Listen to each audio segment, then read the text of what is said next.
Assalamualaikum warahmatullahi wabarakatuh. Waalaikumsalam. Alhamdulillah, sahabat OBP, balik lagi sama kita berdua. Terima kasih yang sudah setia setia menonton OBP, obrolan-obrolan yang ringan tapi Menonton penuh makna. atau mendengarkan. Oh iya benar. Ntar nonton doang nggak didengar. Kita udah cuap-cuap ya Allah. Ya, terima kasih sahabat OBP sekali lagi. Mudah-mudahan apa yang kita obrolin segini walaupun ringan, ringan kapas. Adalah satu hal yang membuat kita berpikir, karena OBP ini inginnya itu ada membentuk kesadaran kita semua dan juga menambah pengetahuan buat kita semuanya. Tentunya juga tidak lupa kita pakai solusi Islam, karena Islam satu-satunya solusi atas persoalan hidup kita yang semakin ruwet. Ya, OBP kali ini kita akan ngobrolin soal kebakaran. Kebakaran rumah siapa? Enggak ya. Kebakaran hutan dan lahan yang baru-baru ini seringnya itu menimpa masyarakat di Kalimantan, terutama di Kalimantan Selatan. Nah, memang persoalan asap yang santer baru-baru ini tuh nggak hanya di Kalimantan aja, di daerah Jakarta juga begitu. Di berbagai wilayah sebenarnya. Iya, bener. Tapi karena kita di Kalsel yang paling sering gitu ya, tiap tahunnya ada. Ya, jadi persoalan di Karhutla di Kalimantan Selatan itu kok kayaknya jadi udah yang kayak udahlah biasa, kenapa sih harus diomongin, itu kan sudah biasa aja. Tapi yang biasa ini penuh dengan resiko penyakit, saudara-saudara. Jadi kita obrolin bareng-bareng di sini, kita cari tahu kenapa sih. Satu dulu nih yang mau kita kupas, sengaja atau tidak? Apanya nih? Kita lihat dulu ya, kalau dibilang langsung sengaja ini gitu ya. Benar. Yang jelas kalau kita mencari-cari gitu, menelusuri, sebabnya itu ada dua kan. Ada yang faktor alam, ada yang faktor manusia gitu. Faktor manusia. Nah, jadi mungkin ya kalau kebiasaan kita tiap tahun ya kan kabut asap gitu. Kabut asap ini bakal saking, kalau ekstrimnya tuh kan yang jarak berapa meter tuh nggak kelihatan gitu. Saking luar biasa gitu ya. Tebelnya akibat dari kebakaran itu asapnya luar biasa. Nah, kalau faktor alam itu lah, ini kan kita telusuri juga ya sahabat OBP. Ada yang katanya sambaran petir ada ya di kemarau. Iya, kebetulan ini sedang kemarau. Ini sudah kemarau. Ini ya dari penelusuran kita di media sosial juga ya. Kemudian ada katanya karena lelehan lahar gunung berapi. Habis itu karena gesekan antara pepohonan yang kemudian menimbulkan percikan api. Nah, jadi gesekan gitu ya. Kemudian musim kering yang sangat panjang. Kemudian suhu panas yang mulai membakar dedaunan kering. Nah, kemudian dia meluas gitu ya karena tiupan angin. Nah, itu yang karena faktor alam tadi. Iya. Kalau yang sengaja. Nah, kalau yang sengaja ini, kalau yang karena ulah manusia ya, itu satu, pembakaran sampah di hutan. Nah, yang kedua membuang puntung rokok di hutan, di area hutan. Yang ketiga kan ini penembangan pohon yang sembarangan. Ada juga pembukaan lahan tapi tidak melakukan reboisasi. Reboisasi itu ya penghijauan kembali gitu ya, nanam pohon kembali. Nah, kemudian ada juga katanya ada bara api unggun yang tidak mati, masih ada. Mungkin karena ada yang kemah habis camping. Iya. Itu tadi kan kemudian bilang ini sengaja atau tidak sengaja. Kalau dari yang tadi ya, yang ulun sebutkan faktor alam atau karena manusia, kira-kira masuk sengaja atau tidak sengaja? Kalau tadi di musim kemarau ada petir. Kan mungkin nggak mungkin kayaknya. Kemudian hujannya aja jarang ya, apalagi sampai ada petirnya. Terus lelehan lahar gunung berapi mungkin bisa jadi ya kalau dia di wilayah yang ada gunung berapinya. Kalimantan Selatan nggak ada gunung berapi. Oke. Atau tadi ya gesekan antara pepohonan yang kemudian menimbulkan bara api. gesekan pepohonan. Itu Perlu juga nih perlu kan juga. kita harus cari tahu juga apa ya pendapat para ahli. Buat para ahli. Nah, kalau di Kalimantan Selatan ini kan kemudiannya itu sebenarnya kebanyakan area yang terbakar itu adalah lahannya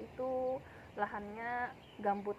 Nah, lahannya itu gambut dan itu dia tekstur tanahnya itu kayak lunak gitu ya. Lunak dan memang mudah ditekan. Sehingga sebenarnya sih dia mudah kering dan mudah terbakar juga. Iya, benar. Gitu.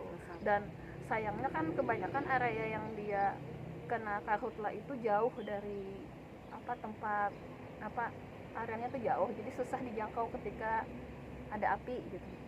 Kecuali kan memadamkannya kan memang sudah diupayakan dari atas gitu ya, oleh BNPB itu kan dari atas gitu untuk memadamkan titik-titik apinya.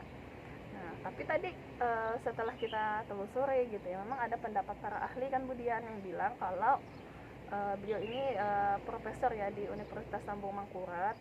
Beliau ini bilang tidak ada sih istilah gesekan daun kering atau tadi yang batang pohon itu lalu jadi api.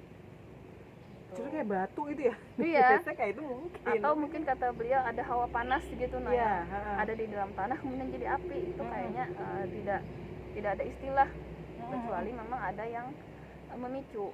Nah, itu. Ya gimana ya, kalau mau dibilang itu kesengajaan, wallahualam soalnya kan dari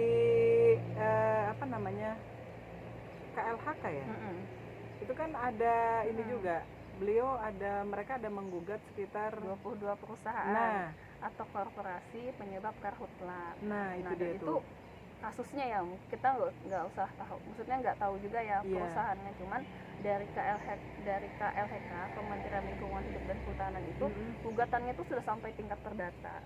Ada yang tuntutannya tuh sampai pokoknya puluhan triliun gitu ya sebagai ganti kerugian. Nah, karena disinyalir ada perusahaan-perusahaan tadi itu yang melakukan karhutla ini karena ingin membuka lahan gitu buat nanamin baru gitu ya, buat cari lahan, tapi caranya dengan membakar hutan. Kayak tadi kan mungkin tadi kata Budiannya disengaja atau tidak disengaja. Iya. Tapi disengaja atau tidak disengaja yang jelas itu ulah manusia. Betul. Nah, jadi kalau misalnya nggak disengaja buang puntung rokok misalnya, tapi merokoknya sengaja. Iya. Iya kan? Dia memilih untuk membuang di hutan. Ya sengaja juga. Sengaja juga. Mungkin kalau dibilang nggak sengaja itu nggak kepikiran gitu ya bakalan kebakaran hutan. Jadi ingat dulu Budian waktu di hulu sungai itu kan kalau musim kemarau nih yang kabut asap, jadi kalau orang yang ke sawah tuh jadi susah kayak itu melihatnya antara ini kalau di atas jam 11 yang matahari panas baru kelihatan gitu. Di mana teman satu, di mana orang ada. Jadi dulu tuh sempat nanya kenapa malah jadi kabut asap nih gitu waktu masih sekolah SD kan. Itu orang merokok tuh menimbainya sembarangan. Salah satunya. Tuh jadi ingat banget tuh jawaban mama itu, tapi segitu besarnya dampak dari puntung rokok aja gitu misalnya. Iya. Ternyata memang ada ulah manusia itu yang disengaja dan tidak disengaja. Lalu kan dari bnpb.go.id ya. Nah, dari Badan Penanggulangan Bencana gitu ya. Badan Nasional Penanggulangan Bencana atau BNPB itu sudah menilai 99% faktor manusia. 1%-nya faktor alam. Yang kayak petir tadi itu ya. Atau lahar gunung berapi. Oh iya benar. 99% itu adalah ulah manusia. Di antaranya ya banyak tadi ya. Ada yang membuang puntung rokok, ada yang membuka lahan buat penanaman baru gitu ya. Tanpa reboisasi tentunya gitu ya. Dan akhirnya kalau itu dilakukan oleh pihak-pihak yang tadi ya, kalau bisa dibilang tadi disebutkan oleh KLHK tadi perusahaan swasta, itu kan jadi yang akhirnya kalau mereka yang membuka lahan, mereka yang akhirnya nanti menanami lahan tersebut, kemudian mereka nanti mendapatkan keuntungan dari apa yang sudah ditanam hasilnya tadi, ya balik lagi ya. Tapi yang dirugikan kita. Ya, itu nggak sih? Ya. Soalnya kan karhutla ini kan asap gitu ya, jadi kan pernapasan, gangguan pernapasan itu. Dan apalagi kan orang-orang tuh pemicu dari misalnya dirinya tuh sudah ada riwayat sakit apa gitu kan, Oke. itu lagi itu. Maka yang data di BNPB tadi ya, itu di tahun 2000 sampai 2018 nih, yang 2003 ulun tidak dapat ya, maksudnya belum dapat. Yang 18 tahun nih, itu yang meninggal nih melampaui akibat perang. 1.220.700 orang meninggal selama 18 tahun akibat karhutla. Wow, 1 juta loh itu 1.220.000. Makanya tadi manusia. lihat lagi, ini betul kah angkanya, titiknya atau koma ajanya itu memang titik. 1.220.701 orang meninggal itu dari 2000 ke 2018, 18 tahun. 18 tahun 1 juta orang meninggal karena karhutla. Wow. Itu aduh. Dan itu siapa yang bertanggung jawab ya? Dari 1 juta itu. Dari 1 juta itu bertanggung jawab siapa ya? Yang bertanggung dan menjawab. Ya oke. Kita nggak fokus ke korban dan segala macamnya. Kita lihat adalah kok ini berulang, kok ini masih dibiarkan. Berarti kan tadi ya, mungkin kita harus kembali dengan kesadaran kita, ternyata ada yang salah gitu ya dalam pengurusan alam ini kayak gitu. Betul. Karena ulah tangan manusia gitu, sedangkan Allah itu kan sudah menciptakan alam semesta ini, termasuk hutan itu, lahan-lahan yang dibuat pertanian itu kan untuk digunakan gitu ya dalam pemenuhan kebutuhan manusia. Iya. Nah ternyata ulah tangan manusia ini kan, makanya kan sudah dinampakkan di Al-Quran itu ya, telah tampak kerusakan itu akibat ulah tangan manusia ya di daratan dan di lautan. Nah ini termasuk penampakan kerusakan itu tuh. Nah karena manusia itu berbuat sesuai dengan hawa nafsunya gitu ya. Mau misalnya kayak perusahaan tadi lah kan mau untung gitu ya. Betul. Dan memanfaatkan musim kemarau ini supaya lahan itu cepat bersih misalnya.